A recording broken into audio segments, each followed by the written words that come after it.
Shalom. First and foremost, I want to give all praise, honor, and glory to the Most High, Yahweh, Bahashim Yahweh Shai, Bahashim Rakakwadash, and I want to say Shalom to Aknagwalt out there, pursuing this truth diligently. Coming at you once again with another lesson. And this is another edition of What Does It Really Mean? The day's word of choice, all right, through the spirit and power of Yahweh Bahashim Yahweh Shai is profane. Now, I was originally looking into going into the word calamity, but I actually ended up removing it. There wasn't, you look up sometimes in the Blue Letter Bible and it just means what it means. Like calamity, it means destruction. So we may come back to that at a future point, but what I really wanted to go in here on was the word profane.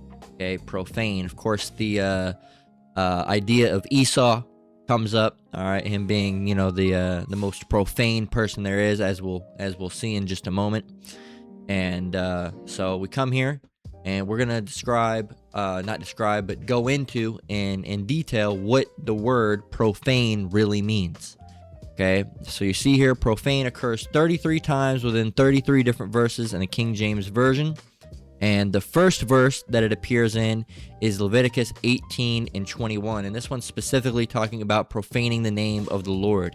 Okay, so this is a little bit different than the one we're going to see later on in the lesson, but we're going to get this one as well because that's another one of the reasons we do this is because there's one word can mean many different things depending on the context. So for this one, Leviticus 18 and 21, let's see what the context is. So let's go ahead and read it. It says, "And thou shalt not," let's see if I want to read up. Really, if you want to get down to it, the title of this is Laws on Immoral Relations. Okay, and it's good all the way down. But we'll get right here. Okay, and this is one that you brothers and sisters have more than likely heard of before. We've touched on this a lot with the whole abortion, Planned Parenthood scheme, scam, right? Ritual is what it really is. Leviticus 18 and 21, it says, "And thou shalt not let any of thy seed," that's your children, "pass through the fire to Molech, neither shalt thou profane the name of thy power. I am the Lord." Now we know, we've gone into detail about this time and time again. The modern version of Molech worship or sacrifice unto Molech is Planned Parenthood. Okay, back then, they'd, actually have to birth the children, then they'd go up to an idol, all right, an idol that would be essentially have a oven built into it that you would put sticks and twigs and, wood down at the bottom and keep a fire burning there. And there would be chambers in which you could, place these babies to burn them essentially to death as unto sacrifice to this false god here, Molech. All right, and sometimes he appears as a owl. Most commonly, you'll see him appear as a bull, and that all goes back to those the horned god, that whole pagan concept you can look into, right? But what we see down here, it says, "Neither shalt thou profane the name of thy power. I am the Lord." So first, let's go over to the Bible Gateway, and let's read this in a different translation, right? Let's get this in, let's get it in the Christian Standard. It says, "You are not to sacrifice any of your children in the fire to Molech. Do not profane the name of your power. I am the Lord." Let's get it in the Common English. It says, "You must not give any of your children to offer them over to Molech, so that you do not defile your power's name. I am the Lord." Right? So he's the Lord. You're not supposed to be, sacrificing unto, false, strange gods, all right, which Molech most definitely is. And people are still doing it to this day, okay? Still doing it to this day. As to quote Kanye West, with what he says, "The most dangerous place for a black person to be is in their mother's womb," okay? So that's, and that's really the setup and origin history of Planned Parenthood. Okay, what was her name? It was what was her name? It wasn't Sarah, was it? Let me see. Who started? Who were the founders of Planned Parenthood? What was her name? Margaret Sanger. Margaret Sanger. Okay, Margaret Sanger is primarily credited as the founder of Planned Parenthood. Okay, establishing the first U.S. birth control clinic in 1916 alongside her sister Ethel Byrne and Fanny Mendel. So it's all a bunch of white women. Okay, they were all white women, Edomite women. Not that them being white makes them an Edomite, but they are Edomite women. Okay, and basically, if you look into it, which Jake doesn't a lot of the time, especially the so-called black woman, this all was set up to destroy the lives of so-called black folk, all right? Specifically to stop black people from, populating, okay? Stop it from populating. Why do you think they put all the areas into the low-income areas where Jake is, and then let's go see some of her quotes, okay? Because a lot of them were racist, okay? Let's try to get some. They try to get, no woman can call herself free who does not own and control her body, right? Right here. Here's one. Eugenics is the most adequate and thorough avenue to the solution of racial, political, and social problems. Okay? Let me go and ask. First of all, what are eugenics? Let's ask. What are eugenics? And people would condemn it when it was Hitler, all right? Because eugenics is, basically weeding down certain characteristics or, cutting down certain gene pools, siphoning those out, anything that's non-desirable, black or, too curly of hair or any of those things, right? What are eugenics? Okay, let's ask chat. Okay. Eugenics refers to a set of beliefs and practices aimed at improving the genetic quality of a human population. The idea is rooted in the assumption that some traits like intelligence, health, or behavior are hereditary and that society can be strengthened by encouraging people with desirable traits to reproduce while discouraging and preventing those that have undesirable traits. So going into it, eugenics is the most adequate and thorough avenue to the solution of racial, political, and social problems. So, getting rid of people with undesirable traits will solve all racial issues. How? Because there won't be any more blacks anymore. Okay? So, what would you say? What would you say to someone that said eugenics? I'm not going to quote it you verbatim because eugenics are most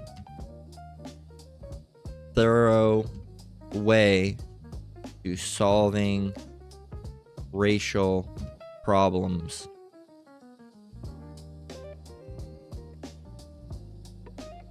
I'd push back on that pretty directly because the premise is flawed in both science and ethics. First, the idea of racial problems itself is misleading. What we call race is largely a social category, not a clear biological division.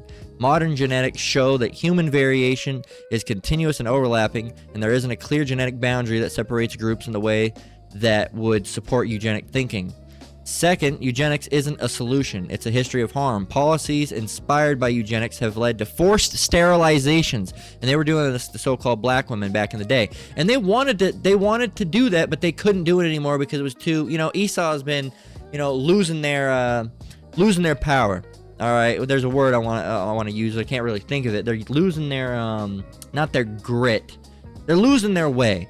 All right, shit start. They've been in a rapid revealing. All right, for the last several years, and even back in the 60s and 70s, the shit that they were doing was starting to be revealed. People were still very blind to it, more blind than they are now, but it was happening. And before then, and even sometimes during those times, they were doing forced sterilizations of black women. Why would they do forced sterilizations of black women? Why? So more black children couldn't come forth. Okay, and if a black man went and got with a white woman, that would be punishable by death then anyway, so he'd be killed. All right, and the baby would most likely be, something would be done with it, probably raised as a slave and so on and so forth, not treated as family, right? It says family separations in extreme cases, mass murder under regimes like Adolf Hitler during the Holocaust. Even outside of that, countries like the U.S. used eugenics to target marginalized communities.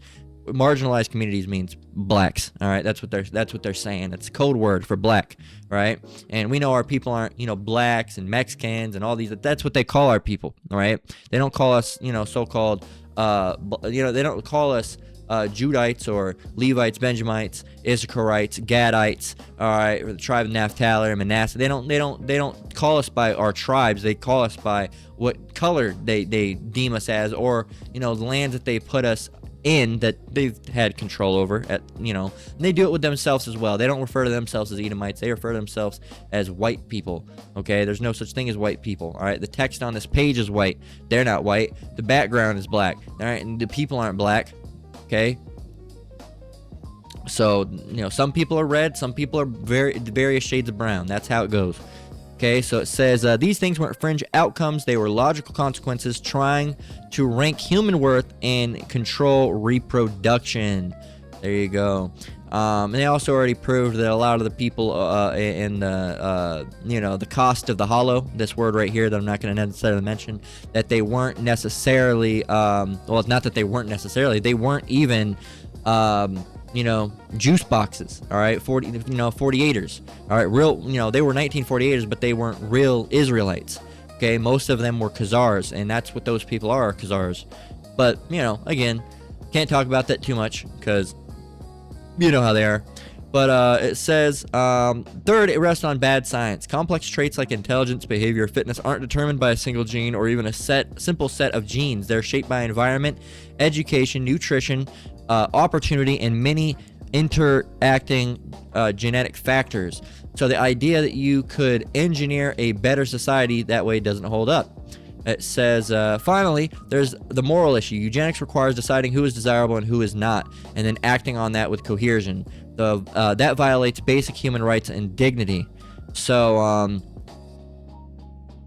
would you think someone that said that should be idolized and heroicized? I don't know. No, I wouldn't view that kind of statement as something to idolize or treat as heroic. Calling eugenics a solution to racial issues reflects a misunderstanding of both science and history.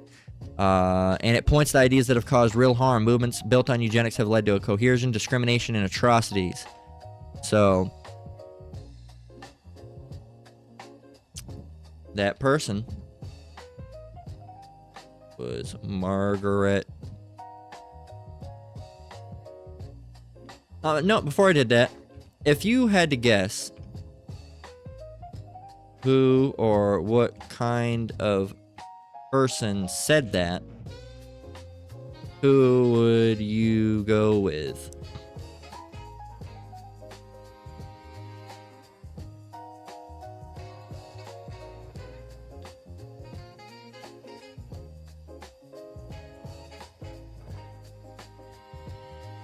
And that person was Margaret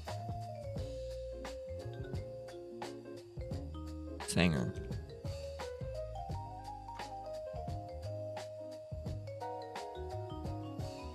They're going to try to get a butt on her. It's true that Margaret Sanger is a controversial figure, but that specific quote and framing, eugenics are our most thorough way to solving racial, isn't a well-documented or widely accepted direct quote from her. She was a pioneer of birth control movement. She helped what would become Planned Parenthood. She did associate at times with the early 20th century eugenics ideas, which were more mainstream in the era than they are today. Some of her writings and speeches include language that overlap with eugenic thinking.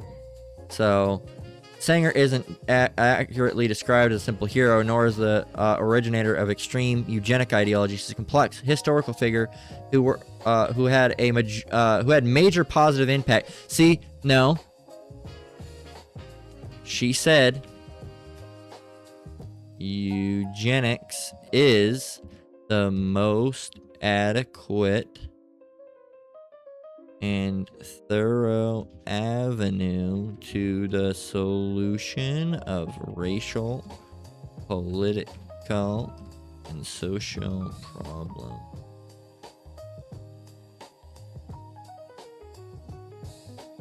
So now, hold up. It's true that she is a controversial figure, but that specific quote and framing isn't well documented or widely accepted quote from her. And then I go on to say, no, she said that. You're right. She did say that. See, that's why I got rid of chat anyway. I don't even use it anymore. It's still up here. I mostly use Claude because this shit's retarded. All right. And it's all owned by the Department of Defense. It's all fucking Palantir and all this bullshit now. AI, you know, they completely sold out. And people have been showing if you take their logo, which I don't know if it's true or not, but if you chat the OpenAI logo, they say if you take the logo,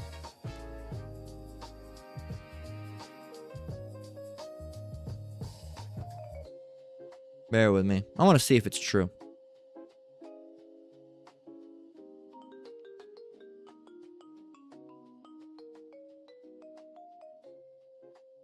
Save image as, boom, that there. Bear with me. Let me go and open up my photo editing. All right, here we are. I want to double check and see if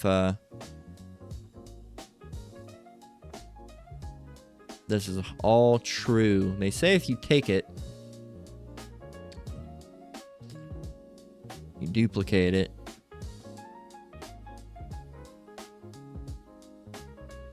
yeah, see, that's nonsense. Watch.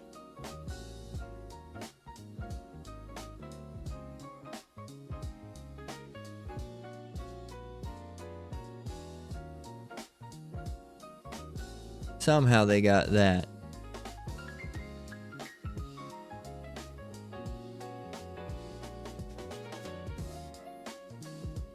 Which you can see.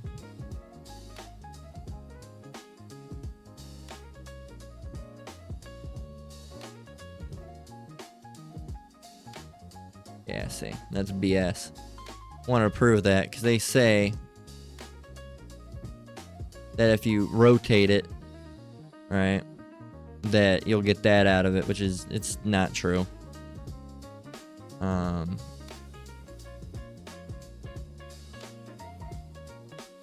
Let's see, where was it?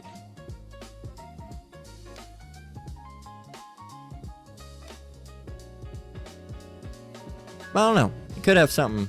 Could have something, but no, it's nope. Anyway, I wanted to prove that. So some things are true. I want to see, but it's an easy way to disprove that because they say, you know, they say it. They actually hide the Israeli star in there, so we prove that one's not true. But they do it in other ways. But yeah, Sam Altman, all those guys are fucking evil as shit. Claude refused to sell, by the way. You can see Claude refused to sell to.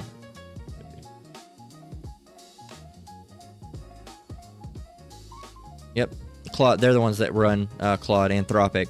In February 2026, AI company Anthropic refused to accede to U.S. Department of Defense demands to remove safety guardrails from Claude AI model, leading to a major standoff between the tech firm and the military. They also wanted to get bought out.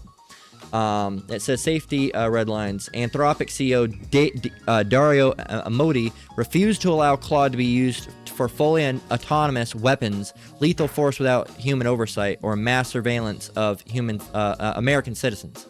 Right? Shows you that's what they wanted to do was, you know, mass surveillance. You can see that it should show you that OpenAI, yeah, following the news and backlash, OpenAI, which signed a DoD shortly after, Claude's popularity soared, making it brief #1 app on the Apple U.S. Apple Store. So yeah, don't even use chat no more. And plus, once you use Claude, I mean they're looking at you everywhere. But I mean there's limiting risks. All right, once you know something is legitimately 100% compromised, what's the point of using it? You know, I use it sometimes for random shit, but it sucks. It really sucks. Claude is way better, and like it can put things together better. Just try Claude, and it'll, trust me. I got you know, I've been switching people over to it. You know, you try it, and it makes charts and all. Everything's better. Everything's better, and it doesn't stonewall as much as ChatGPT does. Probably because it's not owned by the fucking DoD. But Yeah, man. Matter of fact, I want to test something. I want to see something.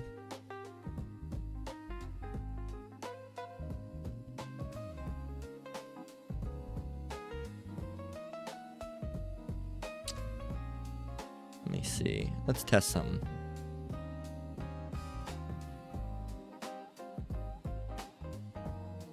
Not right now. You had to choose which people today most represent the Edomites, Esau, in the Bible. Who would it be and why? Going off of their biblical characteristics. Let's see. It'll probably Stonewall too.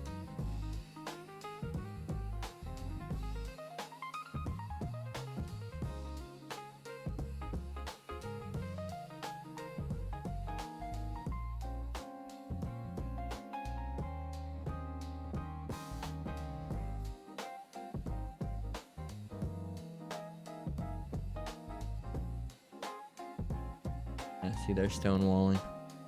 Let's see here.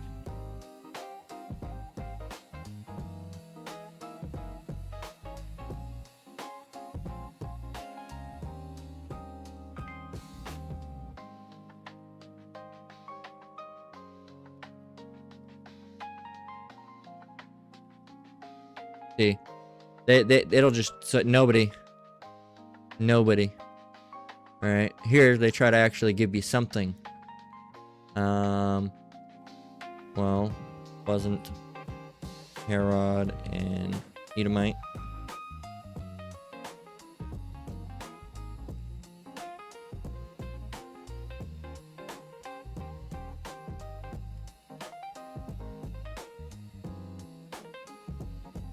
Okay, it's giving us a lot here.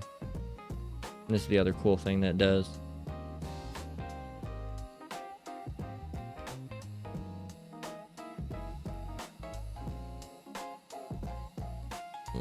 He ruled over Rome.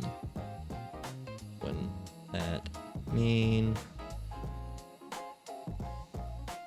Edom essentially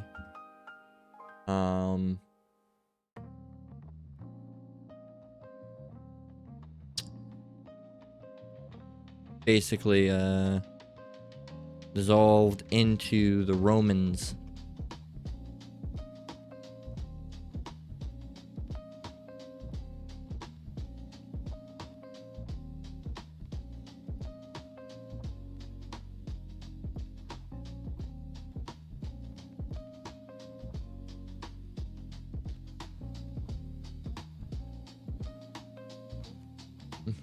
Like even the Talmud later Jewish writings became equating with Edom with Rome.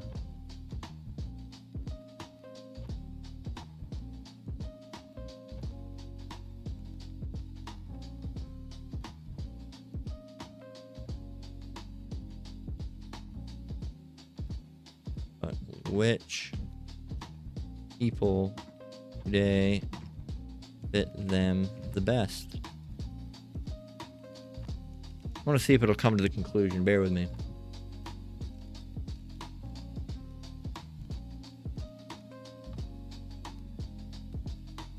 Now we're getting somewhere. Modern Italians, Western Europeans, the Vatican, Roman Catholic Church specifically. There you go. It's close. Close. Well, the big kicker is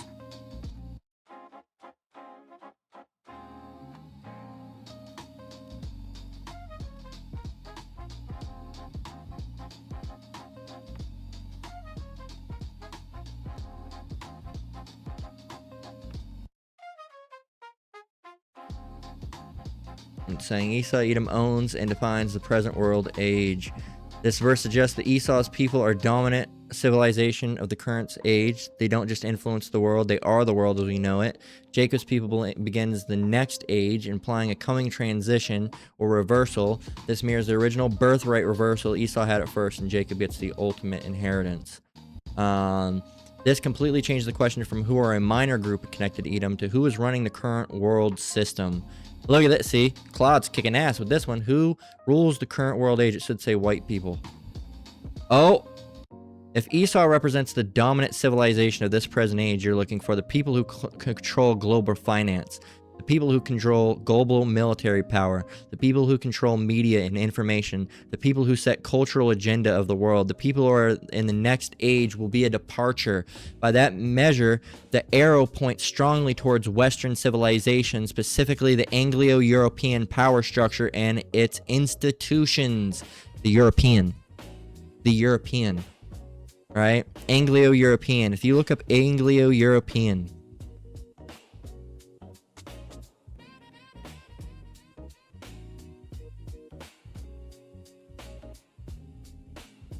there you go. Well, that's not what they look like. Yeah, those are Anglo-Indians. No, we're looking for Anglo-Europeans. Okay, or really, you could just type in European people.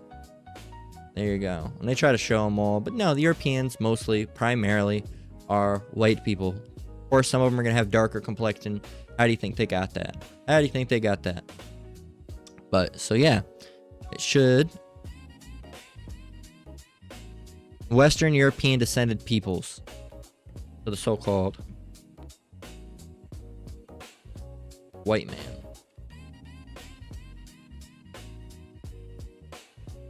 There you go.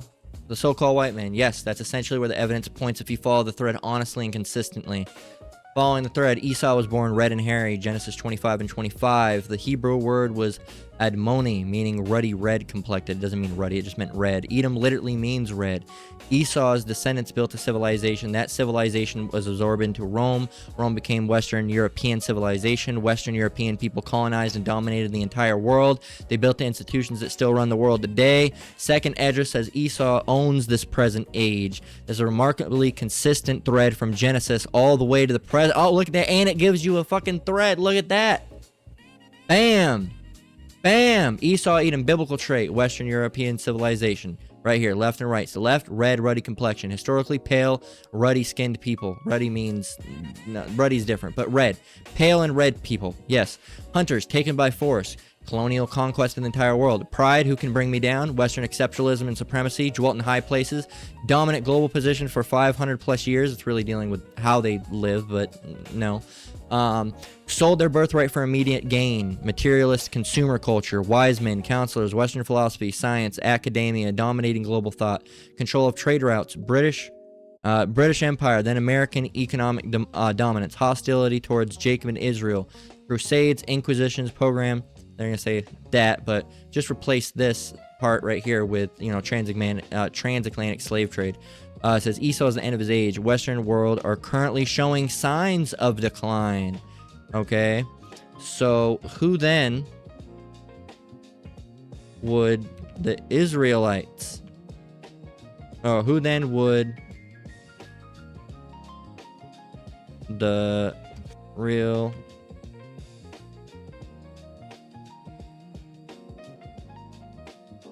be today? Not the people that stole the land in 1948. Let's see if it'll do this one. Oh, so now it just goes straight there. Now we're getting to the heart of it, and this is where Black Hebrew Israelite argument and several serious scholarly threads converge. There you go. So why is it they say Black Hebrew Israelite and scholarly threads converge? Why do they converge? The key question is, how do we identify Israel? The Bible gives us very specific identification mark. We kind of went off on a tangent here, Salakia, but maybe this will be a little mini lesson, and then we'll get back to the other one. But The Bible gives us specific identification markers for the real descendants of Israel. Deuteronomy 28, the curses of Israel, the most important chapter, right, is for identifying who Israel is. Their geographic dispersal, their historic experience as a people, their physical description in Scripture, the prophetic trajectory of their condition, okay?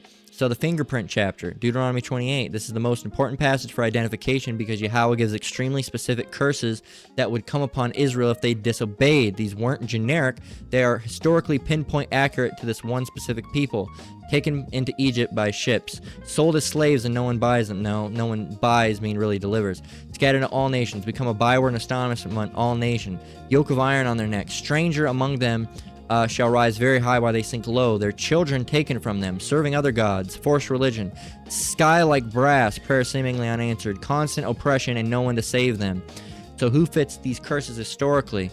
All right, ask yourself, what people in history were taken onto slave ships to a foreign land, were scattered across all nations through the diaspora of slavery, had their children literally taken from them on auction blocks, were stripped of their original religion and given a foreign one, had strangers rise above them in their dwelling place, became a byword called everything but except their true name, experienced generational oppression with seemingly no divine rescue, were brought back to Egypt, bondage by ships, slave ships crossing the Atlantic. Who would it be? Let's see. No other group of people in history fits all these curses simultaneously the way that West African descendants of the slave trade do. And that's, of course, code word for Jake. Okay, that's what they say, African, right? But Israelites, so-called black folk. There you go. Oh, physical description. Scripture describes the Israelites in ways that are rarely taught in Sunday school. Solomon, I am black and comely. Song of Solomon 1:5. Job, my skin is black upon me. Job 30:30. Jeremiah, our skin was black like an oven. Lamentations 5:10. Some of these I'm not even sure of, really. Let me go see this one. Wow. Oh, they see terrible famine. What else do we have? Yahushai, described in Revelation 1:14-15, having wool-like hair and feet like unburnished brass. The infant Yahushai was hidden in Africa, Egypt, and was indistinguishable from Egyptians. All right, which of course who were Ham. All right, so very, very dark skin. And you can go and look into that and trace that back and find that those people were black, but they'll never, the Israelites were never, right? Moses was mistaken for an Egyptian. Paul was mistaken for an Egyptian, right? Again, the Egyptians, very, very, very dark people. Me and my wife, one Sabbath, were watching this documentary where they are excavating tombs. There was a specific tomb in Egypt where they had not been able to excavate it, and it's never been excavated because it's been filled with water because, I don't know, something with the shoreline or some shit. I don't know. And they wanted to get in there, but it's been so hard because of the way the sand was and the water was and how far out it was to get pumps and shit to actually drain it so they could go down in there. Because they could go in there, right, essentially, but, the sand and shit, and then they wouldn't be able to see even if they were to go in there because of the sand floating around. So they had to pump it out, and they were able to go in there, and they found this little tiny idol. They have a specific name for them. Name for little statues that were made of pharaohs in Egypt. They have a name for them. Shabtis. Okay, now if you look at these, they look like this. This one did not look like that. This one did not look like that. I think I showed it one time on the channel. Didn't look like that. Mind you, this tomb had never been explored before. See how small these noses are?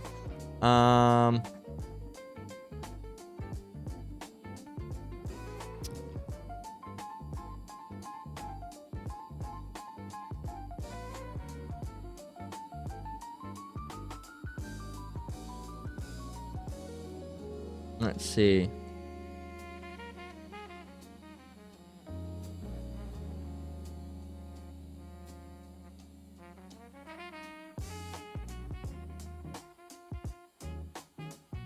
Here it was. Fair use, fair use, fair use. I'm gonna completely mute it. And let me see.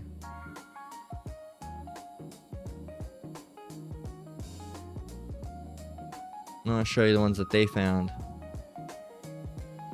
It was one of these like this. Ours was a lot longer.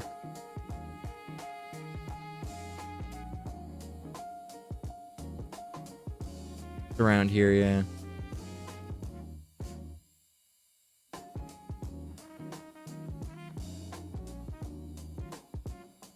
Here it is. Fair use, fair use, fair use. I don't own this. Fair use. I'm allowed to use it. Fair use.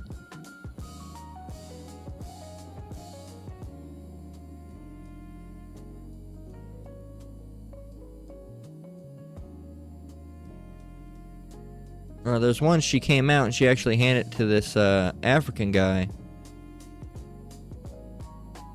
Trying to get a better look. I want to show you because, you know, they go and they edit some shit. They go and chop some things up. This is the full episode. No, this one was, I'm telling you, the one me and my wife were watching was like 2 fucking hours, man. You can barely see it.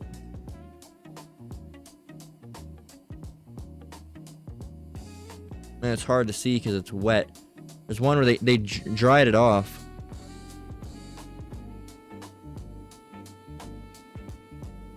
Let's see if I can get there. They dried it off.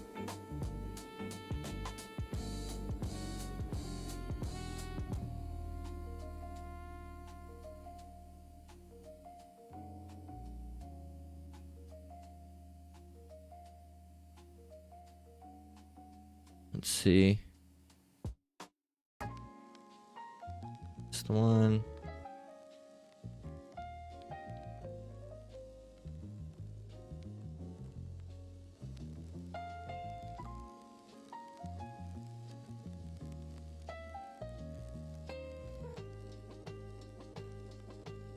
They showed it. I mean, when was this uploaded? 9 months ago? What happened to the original video?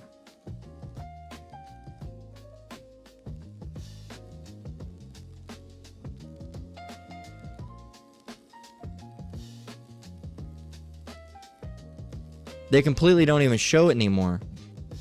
You can't be fucking serious. Yeah, this is an edited clip. They won't even give you the close-up of it anymore. I shit ye not, brethren. There was a video, flooded tombs of the Nile, and it had a whole one. They fucking took the clip out of the goddamn video.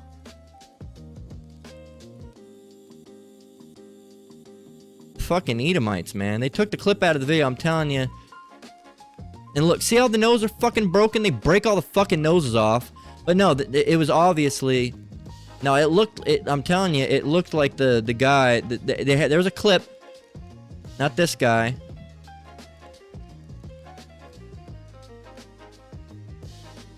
Not this guy. It was this guy at the end. It was this guy specifically, right here. This is this so-called black guy. And I'll give you his because the nose looked just like his. The nose looked just like his. Okay?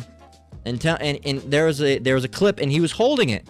He was holding it and he was looking at it because one of the ladies that found it, she brought it out in that little Tupperware container that they put it in originally and brought it out. There was a clip right after they found it. Right in here when they found it, they packed it away. And then now it jumps to this. Before that clip, they came up and they were showing it. They're like, look, we found. And they're showing that it was all about, it was a, what was the word for it again? It was a shabti of this guy that, King, Nastan, okay? And, they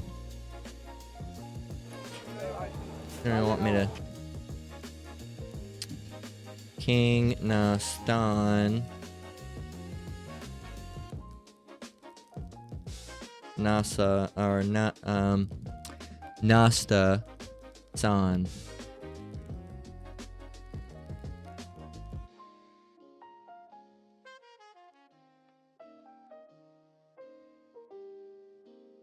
There we go. Why was this part cut out? There was a part 2. That's about as close as we're gonna get to it. But the Shabti.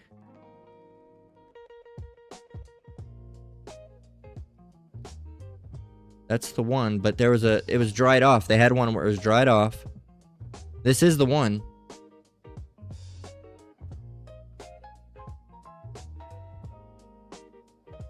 Let me see. It's very, very hard to find any information about it because they don't want you to, but image and new tab. I don't know if you can see the nose, but it's significantly wider than most of these shabtis and tombs that you'll see. Oh,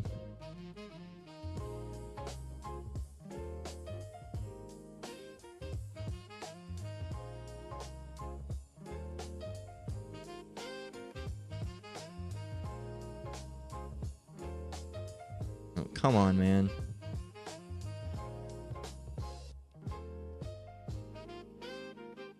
Fuck off. Oh.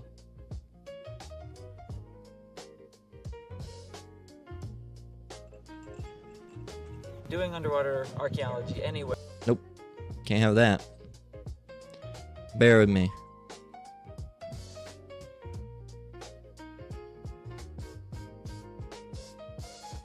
You can barely see it, but yeah, man. I wish I could find the part where they dried it off.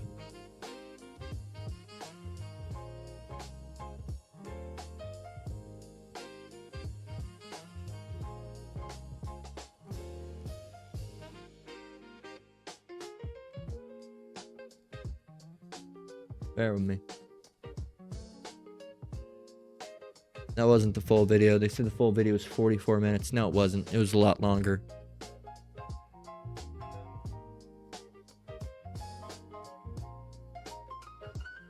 Yeah. That really pisses me off. Anyway. Yeah, so, you know, you see all this. Oh, shit. Look at this. Many scholars in this tradition identify the 12 tribes across, they say, African diaspora, so-called black people, Judah, Haitians, Levi, Jamaicans, Benjamin, Cubans, Ephraim. No. Cubans are, Manasseh. All right. And then Ephraim is the so-called Puerto Ricans. Or Issachar is the so-called Mexicans.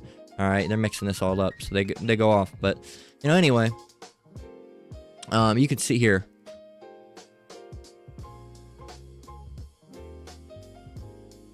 There you go. Judah, the so-called Negroes.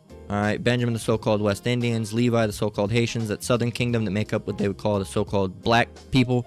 And really, these are the people that are the Jews, okay, as they would be called.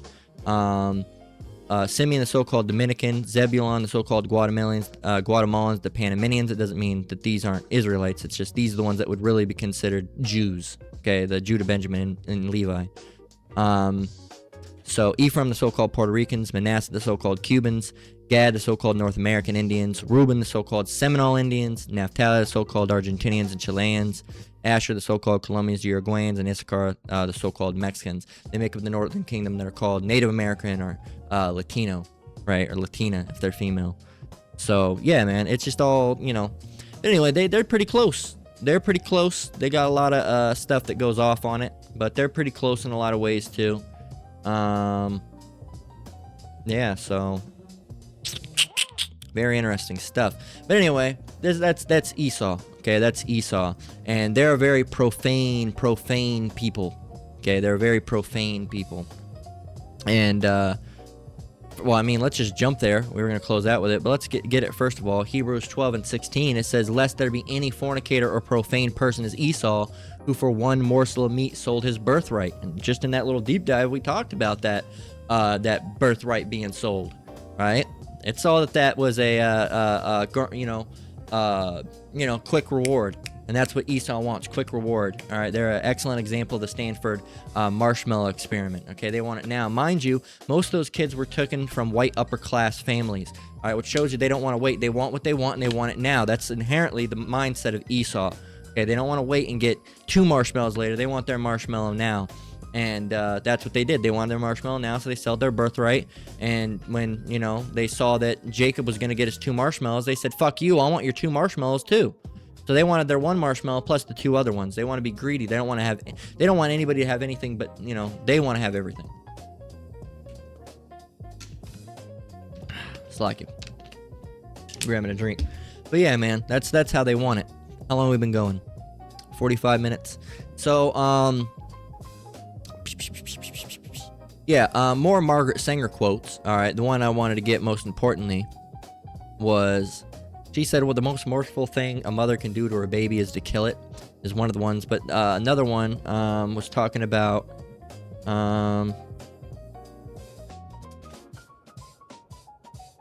look at this. President of the CEO Planned Parenthood, they had to come out. We will no longer make excuses or apologize for Margaret Sanger's actions, but we can't simply call her racist, scrub her from history, and move on. There we go. So, well, let's see.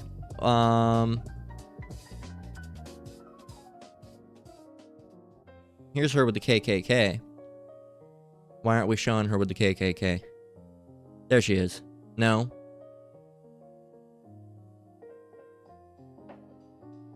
There's a photo.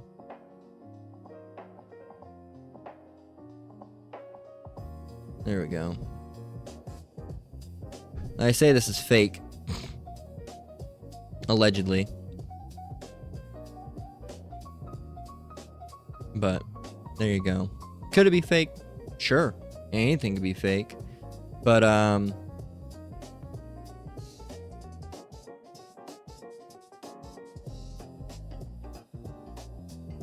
let me get this. Right here. We do not want the word to go out that we want to exterminate the Negro population, and the minister is the man who can straighten out that idea if it ever occurs to any of their more rebellious members. There you go. There's another one too.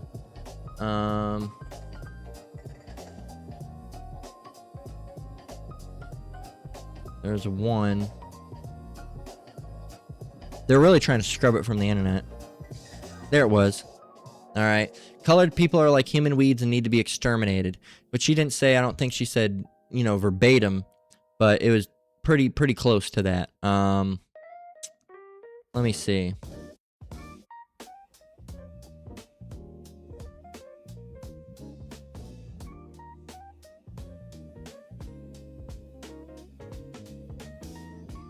Let me see.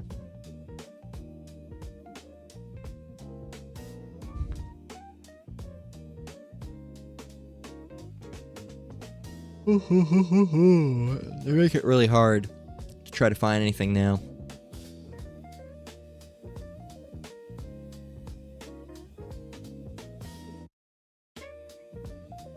That sounds about right. How are we to breed a race of human thoroughbreds unless we follow the same plan? We must make this country into a garden of children instead of a disorderly backlot overrun with human weeds. There you go. And of course, you know who she was referring to. Jake. Okay.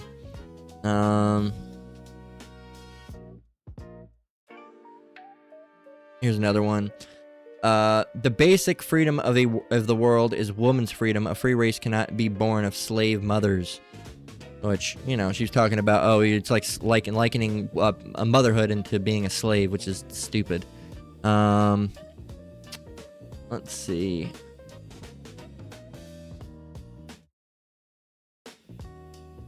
That's about it. There's another one that mentioned.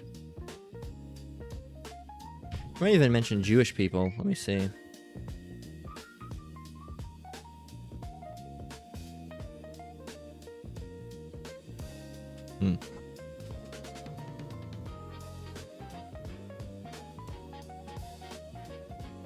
Yeah, they really try, man. They've really done a good scrub.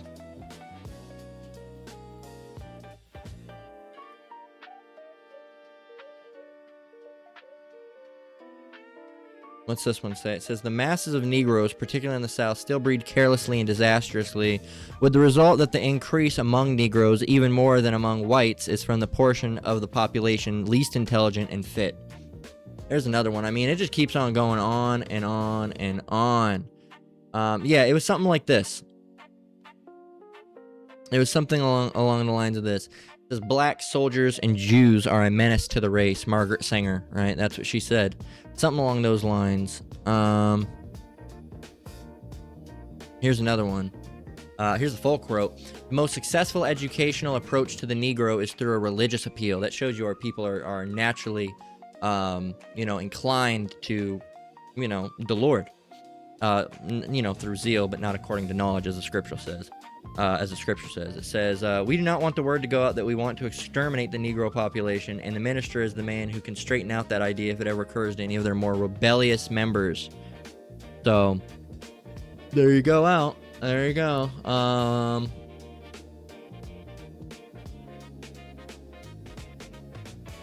Yeah, something like this. Slavs, Latin, and Hebrew immigrants are human weeds. Blacks were in there as well. Oh, yeah. A dead weight of human waste. Black soldiers and Jews are a menace to race. There you go. That's her. But everybody loves this woman. But that shows you, they're profane, man. They're just evil-ass people. Anyway. What do I want to do?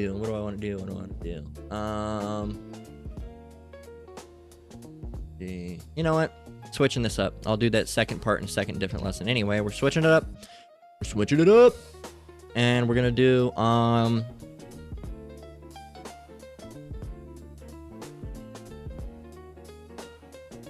we're going to get 2 Maccabees 7:31. And it reads, and thou that hast been the author of all mischief against the Hebrews shall not escape the hands of Yahweh. Okay, so now we're switching it up. I'm going to go ahead and do a second lesson. We're going to get, because most of this lesson we didn't even get too much in the etymology and the language. We're mostly just, talking about Esau. So we'll just do a whole little thing on Esau. All right, we'll get a couple more scriptures, close this out. Then I'll actually go and do the lesson on what profane really even means. So I thought I was going to, I guess the Lord wanted it to be spoken on these Edomites, right, and how they are. So what else do I want to get? Let's go over here. And that's what they do, people like Margaret Sanger and all these different people, they in Esau and all, going back into how we were talking about, we're the Cushites in these other, the Hamites and that area with those, dark-skinned people, and now they try to, break the noses off, cut the noses off, whittle the nose down, paint the skin different colors. They try to make it like a beige-ish color sometimes. They try to make it red. And all those tombs that you see, those are repainted. All right, anytime you look up an Egyptian tomb, all right, and those are all repainted mostly. All right, some of these are old, but most of it is repainted shit. Okay? Most of it's repainted shit. And they repaint, they change things, and they do that a lot. They've done it all throughout history. And if you go and look at an actual tomb, like these, all right, a lot of these are just repainted. And you'll say, no, they're not. No, they're not. Yes, they are. Yes, they are. A lot of them are just fucking repainted. All right? This shit look like here.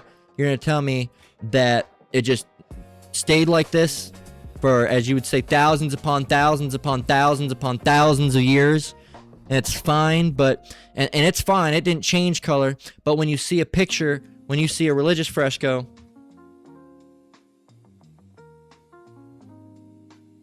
all right, of, try to find a real one.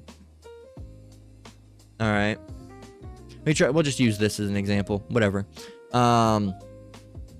You'll see things like this, all right, paintings that are old like this, and they'll say, oh, well, no, that just, it darkened over the years, all right, or paintings like this, they'll say, oh, it darkened over the years, it darkened. But then you go and you look at the Mona Lisa, why didn't that darken?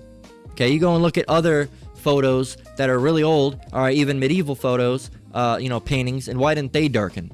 Why is it only certain ones that darken, but other ones don't darken? That doesn't make any sense. But those ones darkens and those ones don't darken, and paint changes and stuff. But this is just fine. Nothing happened with this because it was on clay or stone or whatever this is. What do they call it? Limestone. All right, whatever it happens to be. So there's too many stipulations, man. There's too many fucking stipulations. Okay. So this will this and this and that. If you go and look at those people today, they're not this color. Okay. They try to make them as light as can be. Okay? They try to make them as light as can be. Okay? Well, see, they're Middle Eastern. They're light. No. And look at the women. They're not even black at all. They're just, Asian looking. Okay? So no, that's all they show you what you want to see. Why do you think they won't allow you in those tombs, man? I think somebody went in those tombs and actually saw the real artwork of actually, dark people. There's a lot of different things, all right? Energy chambers and all these different things. They don't want you to know shit, man. That's all part of Esau's plan to keep you out of the know, all right? And they're liars. Again, let's get Psalms 58. And 3, we've been talking about Donald Trump's lies. Well, he's an Edomite. They all like to lie. This is Psalms 58:3. It says, the wicked are estranged from the womb. They go astray. Blah, blah, blah. They go astray as soon as they be born, speaking lies. Again, since I decided to stumble over my words. Psalms 58:3. The wicked are estranged from the womb. They go astray as soon as they be born, speaking lies. And not literally as soon as they be born, but pretty quick. They were doing that trend a while back ago where they're like knocking the door and then, go, oh, poor baby. And all these white babies were just fucking screaming and crying, and they were lying. They were an infant, man, and they were already lying. Okay? And the biggest thing with them is that they can't even, get on with their day unless they're doing some wickedness towards people. People, primarily Jakes, all right? They love to do harm against Jakes. They'll do it to anybody. They'll even do it to their own people, but primarily against Jake. Okay, this is Proverbs 4:16, and it reads, for they sleep not, except they have done mischief, and their sleep is taken away, unless they cause some to fall. So unless they're causing people to fall, unless they're trying to harm people, they can't even sleep. You know how like they say, oh, you're gonna lose some sleep over that, do you find it hard to sleep at night? Well, these people are on the opposite. Jake, if they do something bad, if they they went out and killed someone, they might lose some sleep. All right, Esau, they won't be able to sleep until they go and kill someone, right? So it's the complete opposite, and that's why the Lord's gonna come back and kick these guys' asses, man. This is Obadiah 1:10, or just 10. It says, for thy violence against thy brother Jacob, or who is Jacob's brother? Esau. So who's this talking to? Esau. For thy violence against thy brother Jacob, shame shall cover thee, and thou shalt be cut off forever. Ever. So there you go, man. There's more scriptures we could go on and on and on and on and on and on and on and on and on with, right? But that's the simple the simple part of it is that Esau's gonna get their ass whooped by the Lord. Okay, and there's nothing that they can do about it. They can't change it. They can't change their lot. They can't change what they did. They can't go back and do it. And even if they could go back and do it, they just make sure to try to kill Jacob. They wouldn't go back and not sell the birthright. They'd take the birthright and then they'd kill Jacob, and because they would go and do some fucking crazy shit anyway, if it was in the power of their hands, which it's not. But that's what they would do. They'd, I'm gonna get my birthright back. I'm gonna kill my brother anyway. Just like that spirit of Cain, right? Because that's what they are. That's that spirit of Cain. Okay. So that's where we're gonna close out, right? Slacky, it got a little went a little off track and ended up kind of being built into something else. Lord willing, it was edifying nonetheless. After I get done with this one, I am going to just put together the etymology, Lord willing, what does it really mean. So I'm actually just going to title this something completely else. I'm going to title this as something completely different, all right, something else. So Lord willing, it was edifying nonetheless. We're going to close out there. Again, I want to give all praise, honor, and glory to the Most High, Yahweh, Ba'Shem Yahweh Shai, Ba'Shem Wadash. Shalom, you brothers and sisters out there. Keep enduring, keep the faith. We're almost out of here. Until next one, Lord willing. Shalom.